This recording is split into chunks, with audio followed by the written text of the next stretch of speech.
नमस्कार, स्वागत है आपका हमारे चैनल में। मैं रानी गुप्ता आपके साथ और बड़ी खबर सामने आ रही है। आपको बता दें, दिल्ली के एलजी वीके सक्सेना ने बड़ा आदेश जारी किया है। आपको बता दें, जहां देखने को मिला था कि कल मनीष सिसोदिया के यहां पर सीबीआई ने रेड करी थी, तो इस बीच बड़ी खबर ये आ रही है कि दिल्ली एलजी ने 12 आईएएस अधिकारियों का ट्रांसफर कर दिया है और इसी के साथ ही कहा जा रहा है कि ये जो ट्रांसफर्स किए गए हैं वो दिल्ली एक्साइज पॉलिसी से जुड़े हुए ही हैं। आपको बता दें कि दिल्ली की आबकारी नीति को लेकर जहां एक तरफ CBI deputy CM Manish Sisodia के ठिकानों पर लगातार कल छापेमारी कर रही थी, तो वहीं दिल्ली के उपराज्यपाल विनय कुमार सक्सेना शुक्रवार को तत्काल प्रभाव से 12 आईएएस अफसरों का तबादला का आदेश जारी कर दिया है। यह आदेश उस समय जारी किया गया जब सीबीआई की team deputy CM Manish Sisodia के घर समेत अन्य ठिकानों पर छापेमारी कर रही थी।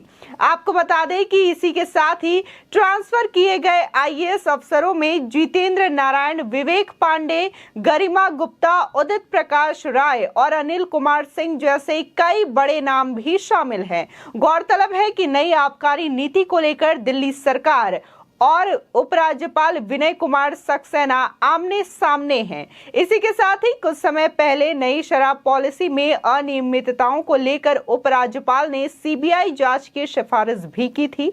शुक्रवार को सीबीआई ने इस मामले में 14 घंटे तक मनीष सिसोदिया के घर सहित अन्य ठिकानों पर छापेमारी की थी। इसी के साथ ही दिल्ली के एलजी ने बिना कोई कारण बताए इन अफसरों को नोटिस जारी किया है। ट्रांसफर किए गए आईएएस अफसरों की लिस्ट के अनुसार इनके नाम कुछ इस प्रकार है: जितेंद्र नारायण, अनिल कुमार सिंह, विवेक पांडे, गरिमा गुप्ता, शूरवीर सिंह, आशीष एम मोर और इसी के साथ ही उदित प्रकाश राय, विजेंद्र सिंह रावत, कृष्ण कुमार, कल्याण सहाय मीणा, सोनल स्वरूप, हेमंत कुमार को तत्काल प्रभाव से तबादला किया गया है। दिल्ली के उप मुख्यमंत्री मनीष सिसोदिया के घर सीबीआई ने शराब घोटाले मामले में करीब 14 घंटे छापेमारी की। शुक्रवार सुबह हुई सीबीआई की रेड देर रात तक चली। इस दौरान सीबीआई की टीम ने डिप्टी सीएम के घर से सीक्रेट डॉक्यूमेंट्स भी बरामद किए हैं। इसके बाद जांच एजेंसी ने सिसोदिया के खिलाफ एफआईआर भी दर्ज कर ली है। इसमें उन्हें मुख्य आरोपी के तौर पर पेश किया गया है। इसी के साथ ही आपको बता दें कि सीबीआई द्वारा दर्ज की गई एफआईआर में सिसोदिया का नाम सबसे ऊपर है, बाकी अन्य आरोपियों के नाम नीचे आ रहे हैं। ऐसे में तय है कि जांच के केंद्र में मनीष सिसोदिया ही रहने वाले हैं। इस मामले में जांच एजेंसी ने मनीष सिसोदिया के अलावा 14 और अन्य लोगों को भी आरोपी बनाया है, जिसमें पहले नंबर पर मनीष सिसोदिया डिप्टी सीएम दिल्ली, दूसरे पर आरव गोपी कृष्ण तत्कालीन एक्साइज कमिश्नर, तीसरे नंबर पर Anand Tiwari excise deputy commissioner, चौथे नंबर पर Pankaj Bhatnagar assistant excise commissioner, 5वें नंबर पर Vijay Nair CEO entertainment event management company Mumbai, 6वें नंबर पर मनोज राय पूर्व कर्मचारी पेंडोन कैरोड, 7वें नंबर पर अमनदीप ढाल director windrow sales private limited महारानी बाग, 8वें नंबर पर समीर महेंद्र, इसी के साथ ही 9वें नंबर पर Amit Arora Badi retail private limited defence colony, 10वें नंबर पर बड़ी रिटेल प्राइवेट लिमिटेड और 11वें नंबर पर दिनेश अरोड़ा और इसी के साथ ही 12वें नंबर पर महादेव लिकर, 13वें नंबर पर सनी मारवा महादेव लिकर, 14वें नंबर पर अरुण रामदर पिल्लई बेंगलुरु कर्नाटका, 15वें नंबर पर अर्जुन पांडे गुरुग्राम फेज 3 डीएलएफ। वही इसी के साथ ही आपको बता दें, ये जो कनेक्शन पहले ही कहा जा रहा था कि तेलंगाना और साउथ तक इसका कनेक्शन जुड़ता हुआ दिखाई दे रहा है, जैसे कि परवेश वर्मा जो कि बीजेपी नेता है, उन्होंने इस बात का खुलासा किया था।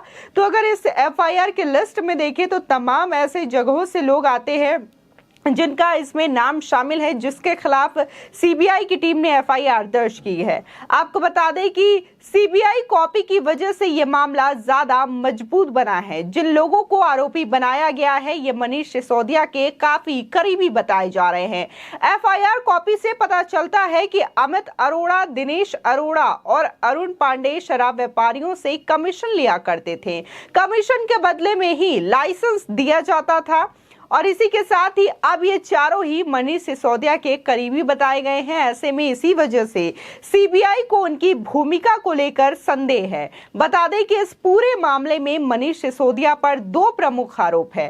पहला आरोप ये कि जब एक्साइज डिपार्टमेंट ने लिकर शॉप के लिए लाइसेंस जारी किए तो इस दौरान मनीष सिसोदिया द्वारा कुल प्राइवेट वेंडर्स को 144 करोड़ 36 लाख रुपए का फायदा पहुंचाया गया, क्योंकि इस दौरान इतने रुपए की लाइसेंस फी माफ कर दी गई, जिससे कि सरकार को भारी नुकसान हुआ। इसके अलावा मनीष सिसोदिया पर दूसरा आरोप ये भी है कि उन्होंने कैबिनेट को बिना भरोसे में लिए और दिल्ली के एलजी के बिना फाइनल अप्रूवल के कई बड़े फैसले लिए हैं। मनीष सिसोदिया के सामने चुनौती ये भी है कि उन पर कमीशन लेकर करीबी शराब व्यापारियों को लाइसेंस देने का आरोप है, जबकि सीबीआई के एक्शन से मनीष सिसोदिया नाराज हैं और इसको लेकर उन्होंने केंद्र सरकार पर भी हमला बोला है। आपको बता दें कि सिसोदिया ने कहा कि शुक्रवार की सुबह सीबीआई की टीम आई थी, उन्होंने पूरे घर की तलाशी ली, मेरा कंप्यूटर और पर्सनल मोबाइल सीज करके ले गए हैं। मैंने और मेरी फैमिली ने पूरा सहयोग दिया जांच में, आगे भी जांच होगी तो सहयोग देंगे। हमने कुछ गलत नहीं किया है, कोई भ्रष्टाचार नहीं किया है, इसलिए हम डर नहीं रहे हैं। हम जानते हैं कि सीबीआई का दुरुपयोग किया जा रहा है और इसी के साथ ही सीबीआई को ऊपर से यूज किया जा रहा है, ऊपर से उन्हें कंट्रोल किया जा रहा है। सब लोग जानते हैं कि किस तरीके से सीबीआई को कंट्रोल करके दिल्ली सरकार के अच्छे काम रोकने की कोशिश की जा रही है।